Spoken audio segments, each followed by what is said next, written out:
Washington, March 19, 2003.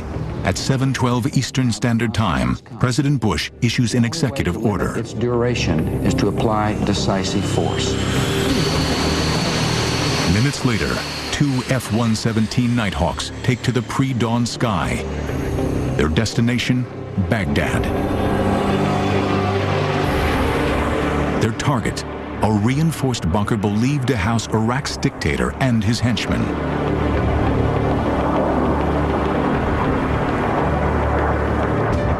Undetected, the black jets pierce the most heavily defended airspace on Earth and prepare for a decapitation strike, one that could end a war even before it begins. This is stealth warfare.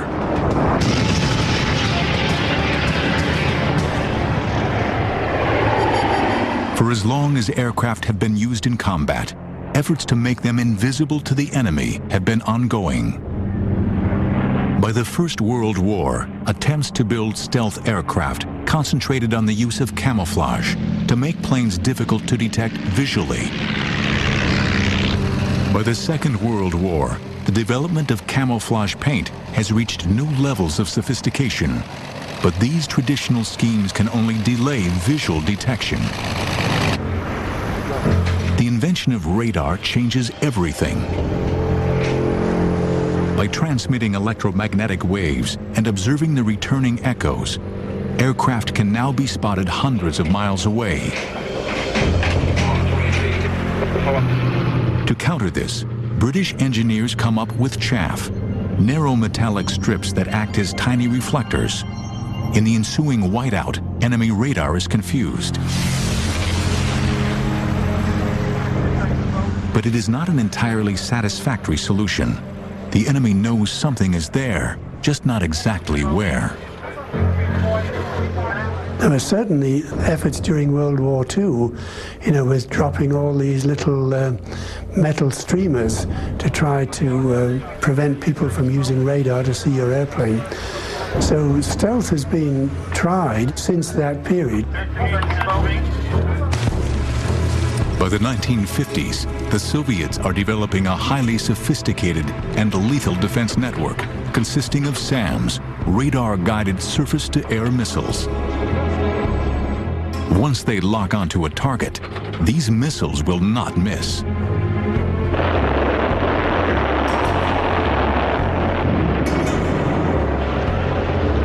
The development of these weapons sends shockwaves around the world.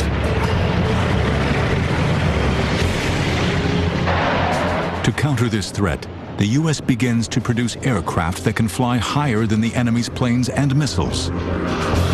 Lockheed's U-2 is the first of this new breed. The U-2 is an attempt to keep an airplane from being struck down by enemy fire. And we're looking at altitude being its primary defense against missile threats from the ground. But in May 1960, disaster strikes. A U-2 flown by Francis Gary Powers over the Soviet Union is shot down by a SAM. Flying at high altitude is no longer sufficient. Lockheed adds speed to the equation. Flying at Mach 3 at 80,000 feet, the SR-71 Blackbird is untouchable. But the reconnaissance aircraft is still detectable to radar. Although no Blackbird is ever shot down, the Soviets come very close on more than one occasion.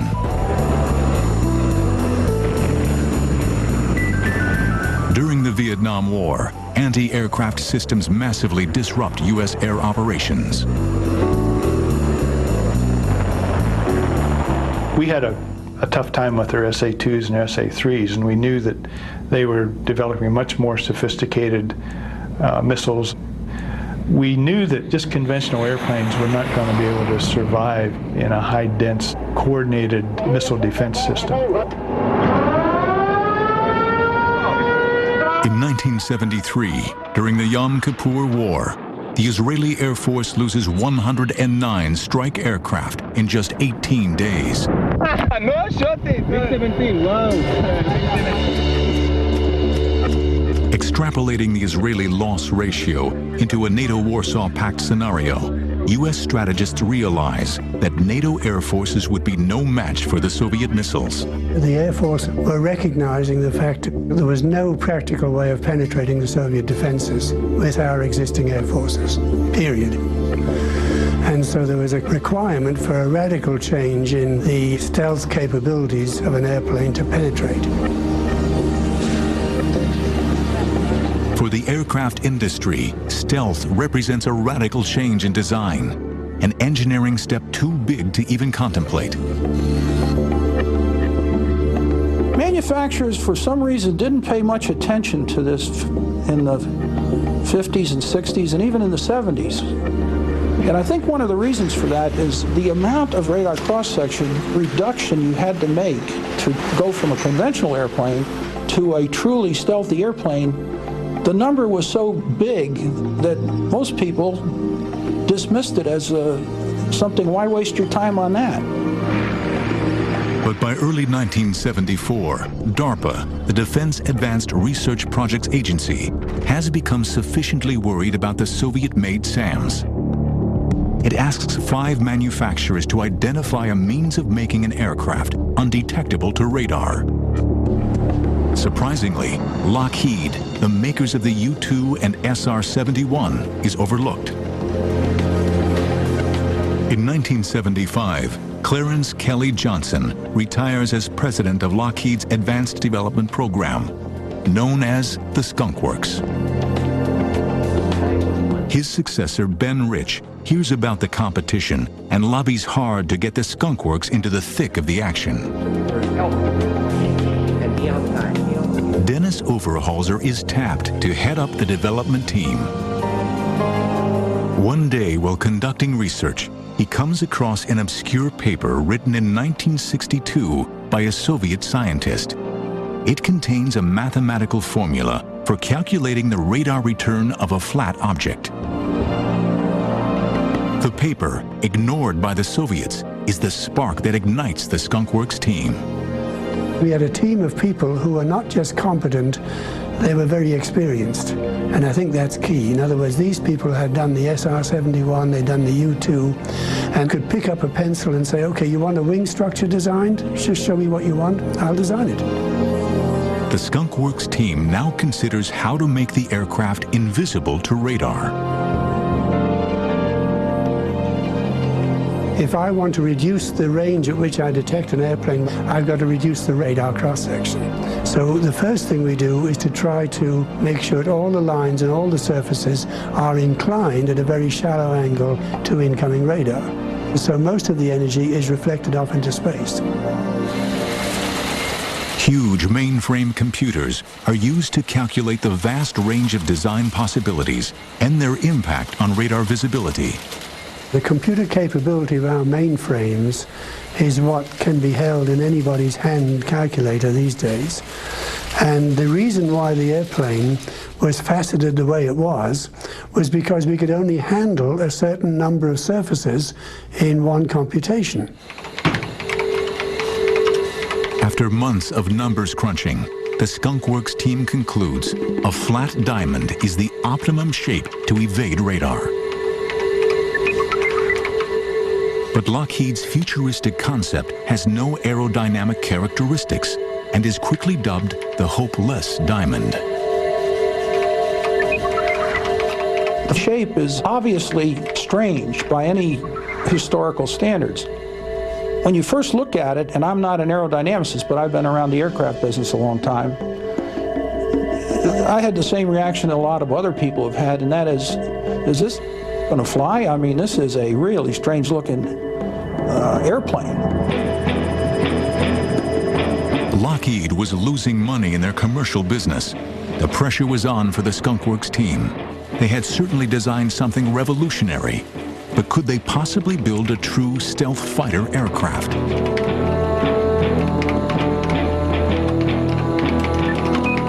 Would the hopeless diamond defy its critics and fly? In March 1990, an SR-71 Blackbird set a coast-to-coast speed record when it flew from Los Angeles to Washington, D.C. in just 64 minutes. Its average speed was 2,144 miles per hour. By the mid-1970s, the Cold War was getting hot. Soviet nuclear testing and arms proliferation is threatening international relations. America's fear of the Red Threat was definitely alive. In this, the Skunk Works at Lockheed labors 24/7 to turn a flattened diamond outline into a flying delta-wing stealth aircraft. If we take this diamond shape and chop some pieces out of it, that's pretty much how the airplane was evolved. We just started from that very simple concept and chopped it around until we got something that looked like an airplane. In April 1976, armed with these new futuristic outlines, DARPA declares Lockheed the winner of its competition. Under the codename Have Blue, the design stage will be supervised by the Air Force. Fearing espionage, the Air Force imposes the highest level of security imaginable. Everything stays inside the building, and the building has no windows. And you just don't talk about it when you're outside, and you have the minimum amount of government people who actually interact with you. Very few of the senior management of Lockheed Corporation in the corporate office or elsewhere knew of the existence of this program. They did not know it existed.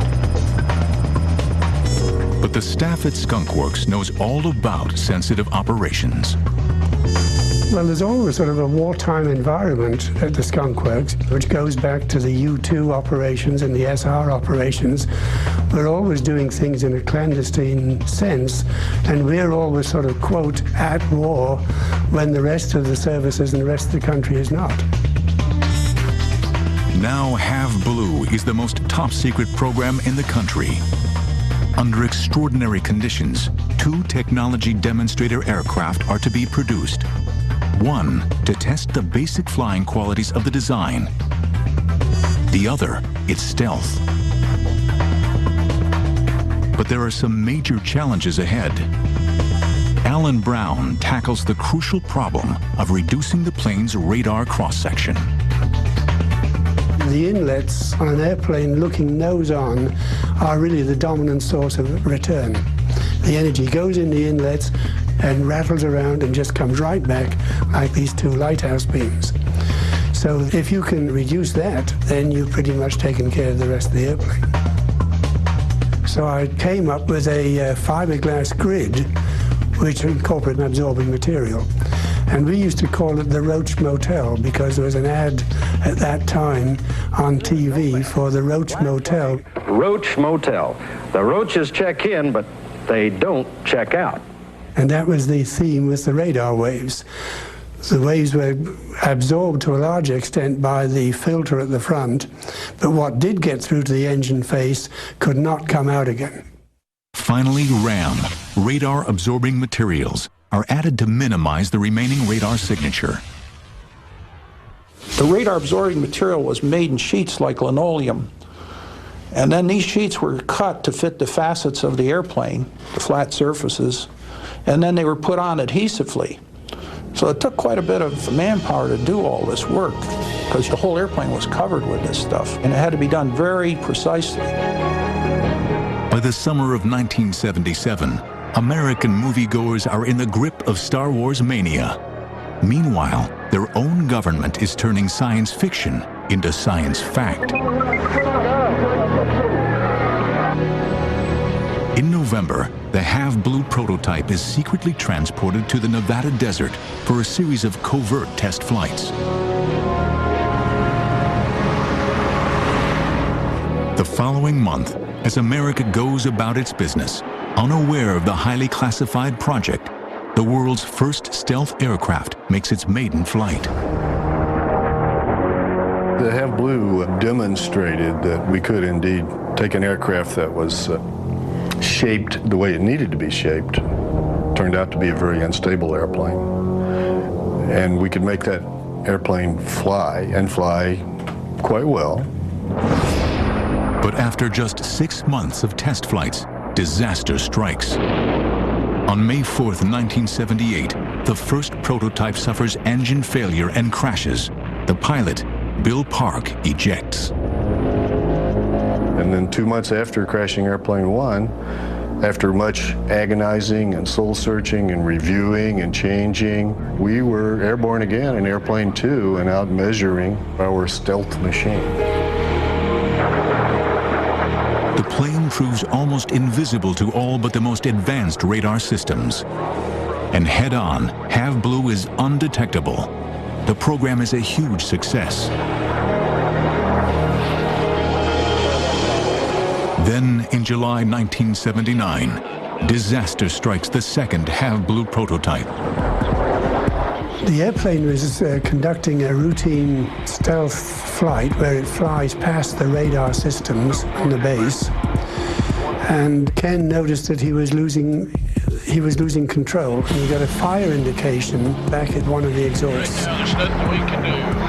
I realized things were bad, and I did start talking to the home plate and let them know that things weren't going well, and about that time the airplane went totally out of control. And he had a very hard time even to be able to reach the control to be able to eject himself. But he finally did that. The airplane tumbled, much like the way Bill Park's airplane had tumbled after he ejected. And it was going straight down, not in a spin, just in a flopping maneuver. The Have Blue airplane hit the ground. It burned pretty good. Both Have Blue prototypes have been destroyed. The development of the most advanced aircraft ever built has ground to a halt. But from the ashes of its own destruction, Lockheed's stealth fighter is about to be reborn. Before it was given an official name, the F-117 was given a variety of nicknames, including Cockroach, Black Widow, and Wobblin' Goblin, referring to the aircraft's instability at low speeds. In just 8 months, both prototypes of the Have Blue stealth development program have crashed. Yet despite the problems, the aircraft's invisibility to radar has been a success. The Air Force decides to award a production contract to Lockheed. $340 million in covert funds are made available for the production of a full-scale development aircraft, codenamed Senior Trend. When we first started on the F-117, or Senior Trend as it was first called, there's always a crisis. And so we had to have an airplane within 18 months that would penetrate certain very particular areas of the world. So that was one of the reasons why the Senior Trend was brought forward with great rapidity. America's growing fear of Soviet missile buildup and nuclear capability brings the Cold War to new heights of tension. Producing a totally stealth fighter plane will give America an enormous lead in technology over the Soviets. The stakes could not be higher. Ivan was alive and well. We still had the Cold War really big and hot, and I was aware and was reminded constantly that the bad guys were out there looking for anything they could find. The project will again be black, top secret, and again top military brass will go to great lengths to prevent enemy knowledge of the covert project. Even the American aviation business at large will not know what's going on. Everybody had to have a secret clearance, and everybody had to be specifically through the security system that allowed them into the program. A lot of your subcontractors don't know who they're dealing with. Maybe the president of the subcontractor does, but most of the people working on it, they don't know they're shipping anything to the skunk works. They just know they're making something and it gets put in a box and sent. To save development time and to avoid raising suspicions, the new aircraft will borrow some technology from existing jets. The flight control system is taken from the F-16, its cockpit features from the F-18, and its navigation system from the B-52. So in general, there was a philosophy that If you've got to have some radical stuff done, which takes a lot of effort, you make the rest of the airplane absolutely as conservative as possible, because you do not want to stub your toe in an area which you didn't need to.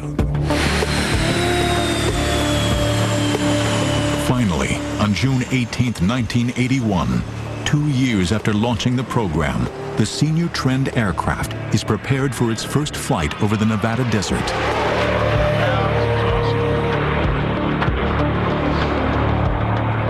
The test is a success. Senior Trend has a staggeringly low radar visibility.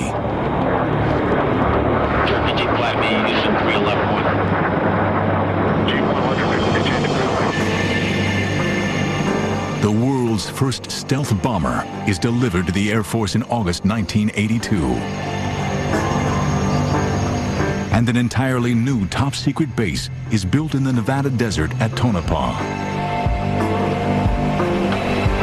The Tonopah Test Range facility was very secure in that we didn't want our adversaries to find out that we had stealth technology. We had secure procedures to enter the area, such as hand readers, which I had never seen before except on TV, and mostly in James Bond movies, but those procedures allowed us to enter the facility and keep unwanted personnel out. As a cover for the 117, the Air Force put in a squadron of A-7 attack airplanes that were supposedly testing some new weapon systems on these A-7s. We had a cover story in that all the pilots and maintainers flew the A-7 aircraft, and that was what we used to fly up to Tonopah and to come home. During the day, we kept all the F-117 hangared so that they could not be observed by flying aircraft, satellites, or any other technology. At night, under the secrecy of darkness, we would bring the aircraft out and fly them, and we would have them hangared again before sunlight. I might add that the 117s weren't flown at night only for security reasons. There was another even compelling reason that gets lost in the woodwork. I remember being in my office on the F-117, and Bob Dixon, who was the four-star head of Tactical Air Force, who was talking about the color scheme. And he said, "This airplane is going to fly at night, Brown, isn't it?" I said, "Yes, sir, it's flying at night." He says, "Well, paint the damn thing black." So we painted the damn thing black. First impression you get of the 117 is a Star Wars thing, the Darth Vader look about it. You see it head on, and you immediately, there's this large black, totally flat-plated, no rounded surfaces. What's unique about the F-117 is just the feeling you get when you walk up to it. Your heart really starts pounding. It's almost like you're approaching a woman that's maybe better looking than you ever thought you'd even be able to talk to.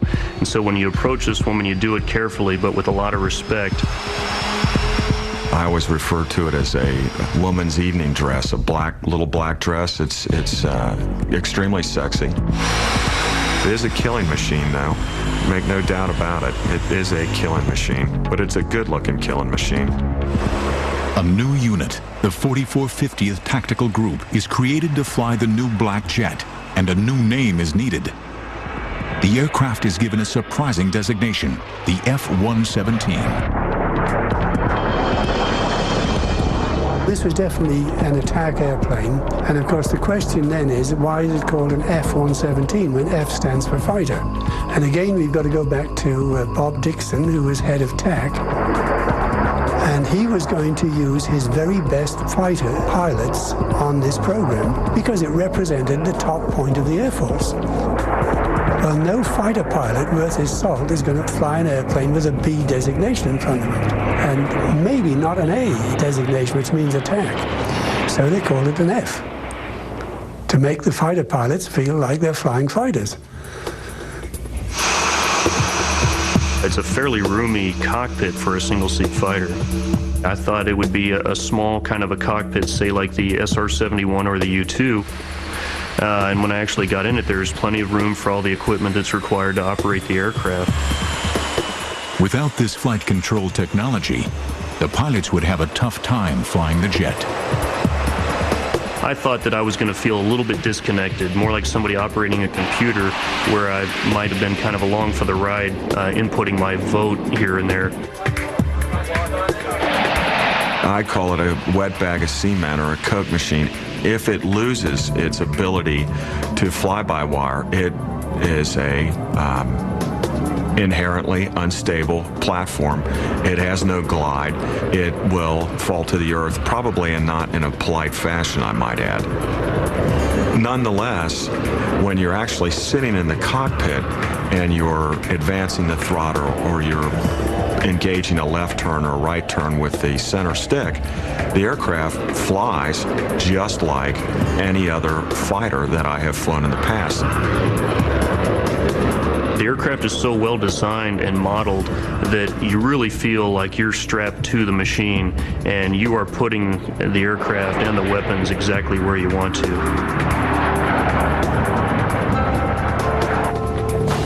Nighthawks are armed with a weapons system that lets them strike at the heart of the enemy.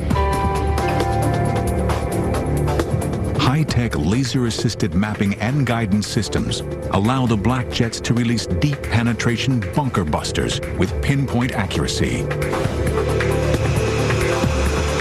The early flights of the F-117 prove that its principal function blows the competition away. The aircraft is all but invisible to radar. Stealth's development has, by any standards, been lightning fast. But the program has also been expensive. To date, the total cost has been over $6.5 billion. With additional aircraft ordered, this will soon rise.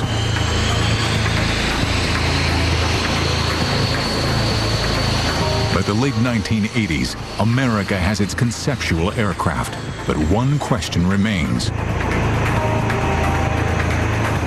How will the most expensive aircraft in military history perform in combat? The answer would come sooner than anyone could imagine. Since radar emissions would give away its location, the F-117 does not carry radar. Instead, the aircraft navigates primarily by GPS and high-accuracy inertial navigation. November 10, 1988. The Air Force announces the existence of its top-secret F-117 at a Pentagon press conference, much to the surprise of many.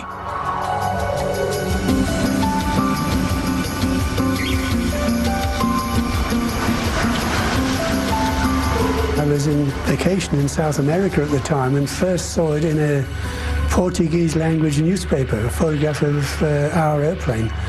And my immediate reaction was to try and call somebody in Washington and say, do you know there's a picture of our airplane in a Brazilian newspaper?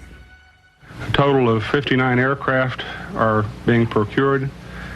52 of those have been delivered and 7 more are in production. The reason, of course, was that as the Air Force expanded the number of airplanes and pilots, they decided they better start flying during the day.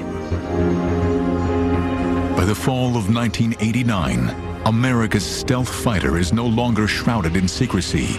The combat-ready F-117 is about to be unleashed. As President, I have no higher obligation than to safeguard the lives of American citizens.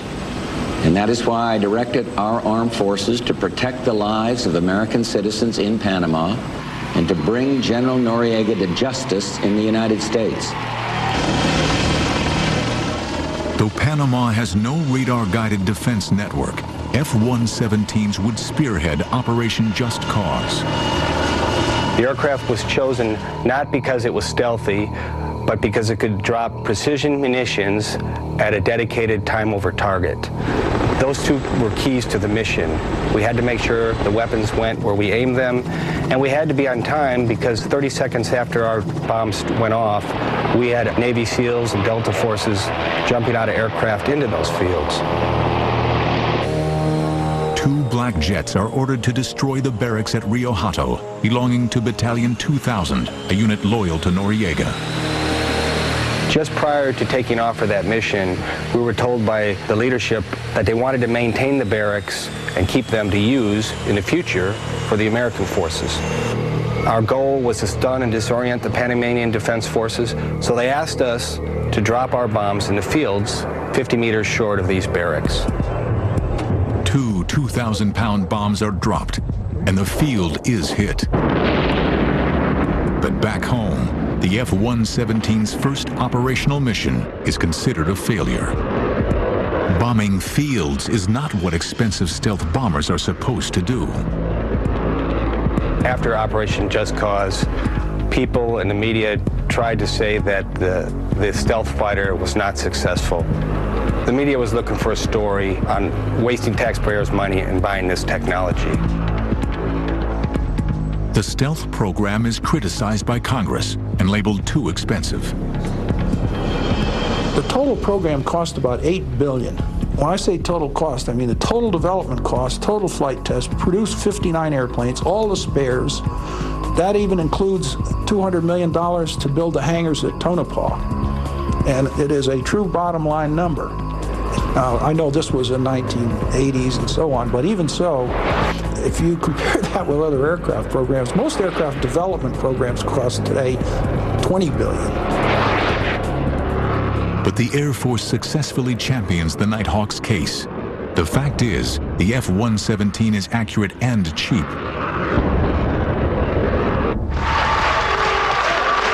On August 2nd, 1990, Saddam Hussein occupies oil-rich Kuwait.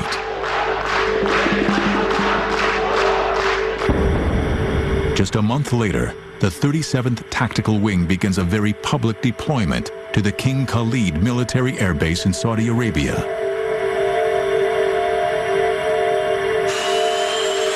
The disappointments of Panama will not be repeated during Operation Desert Storm. It's at the tip of the fighting spear in terms of knocking the door down. If you got to go downtown, you got to take out those strategic targets, and you've got to penetrate that integrated air defense system. The F-117 is the weapon system of choice. It is our ability to reach out and touch the bad guy before he even knows we're there. It's kind of like being a thief in the night. You're stealing that guy's capability to shoot back at you.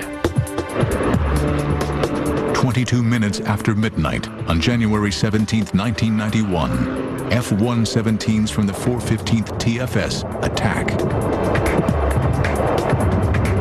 All of their targets are hit with an unprecedented degree of precision. We can put that bomb right on that very spot that we're intending to, be it through the window, on the air conditioner on the top of the building, and we can destroy or take out the precise objective. And we can do this right downtown. During the war to liberate Kuwait, a total of 45 F-117s fly 1,271 combat sorties, totaling over 6,900 flying hours and dropping 2,000 tons of bombs.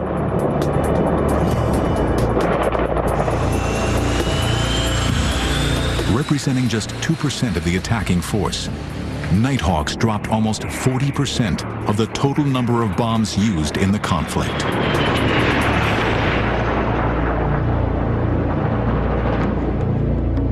Throughout the 1990s, F-117s are found wherever the U.S. Air Force is in action.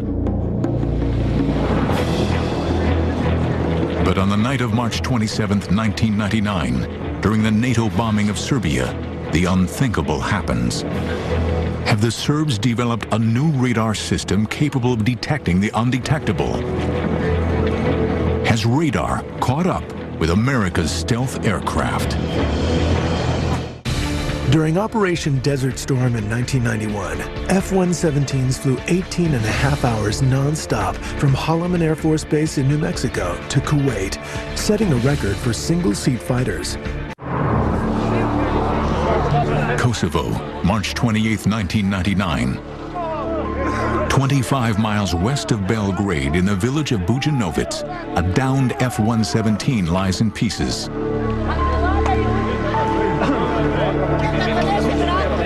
Serbian television transmits pictures of the wreckage around the world. The images send shockwaves throughout the U.S. as the Pentagon refuses to explain the cause of the crash. Get your cameras out and take a shot. During the course of the 1990s, there had been 6 major incidents involving F-117s. At an air show in Baltimore in September 1997, a black jet disintegrated in midair, crashing in a residential area.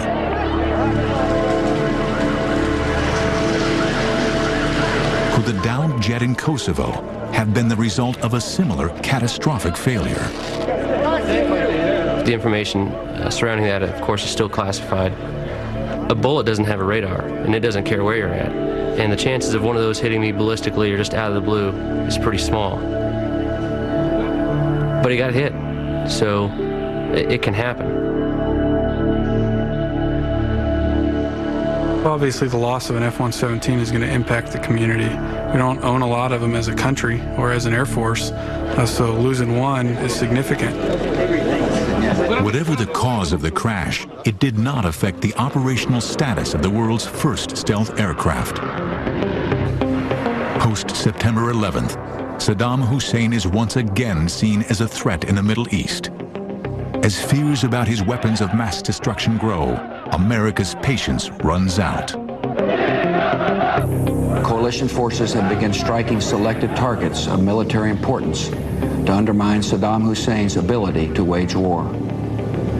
Now that conflict has come, the only way to limit its duration is to apply decisive force.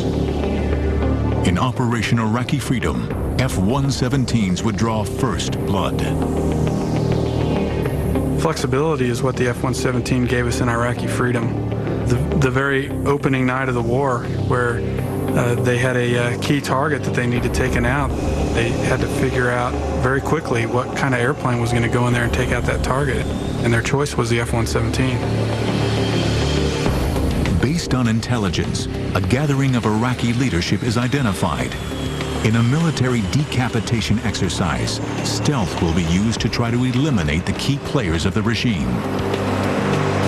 I mean, man, if you could hit the one target that completely ceased all hostilities, that'd be the juiciest target of all.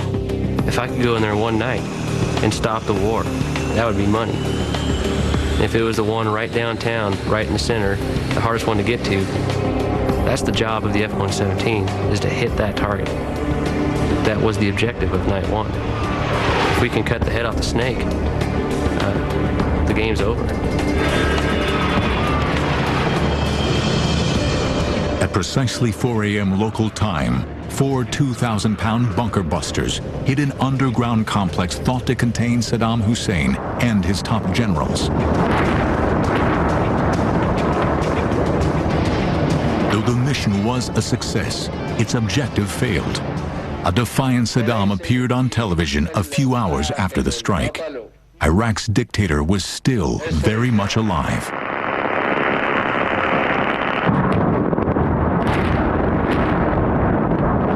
Years after the first Gulf War, new technologies would be employed to utterly destroy Iraq's ruling elite. But Baghdad, one of the most heavily defended cities in the world, is no easy target.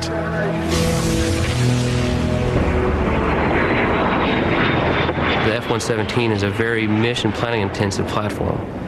Our tactics are all talked about, contrived, built on the ground and put into the computer. We put our tactics in this little black box, stick it in the aircraft, it sends it to the computer, I take off, I turn the autopilot on, and it's basically like pushing the go button on the jet. When you're flying it, the autopilot is flying the airplane doing exactly what the mission planners told it to do. However, what it isn't doing is not guiding the bombs to their target. So you have a very short period of time where you are doing your job. The rest of it is letting the airplane fly. Going downtown the first night for me, I had a lot of anxiety because I didn't have complete faith in the technology. I've only been shot down before. So I was a little nervous about going downtown because you just don't know what to expect. And all the while, you're flying directly toward the city where all the bad things happen. And we knew Saddam didn't like our black jet. So here I am, knowing that, I mean, well, wouldn't I look good with an apple in my mouth on a silver platter on his table, you know what I mean? So looking out over the distance and seeing this circular city of lights, and I think it might have been the oil fires, there was a glow around the city. That just added to the surrealism. You hit a predetermined point that we call an IP, which stands for initial point. Once you cross that point, the aircraft will make an appropriate turn or descent to align itself on its attack axis. All does it automatically. You're just systems managing at that point.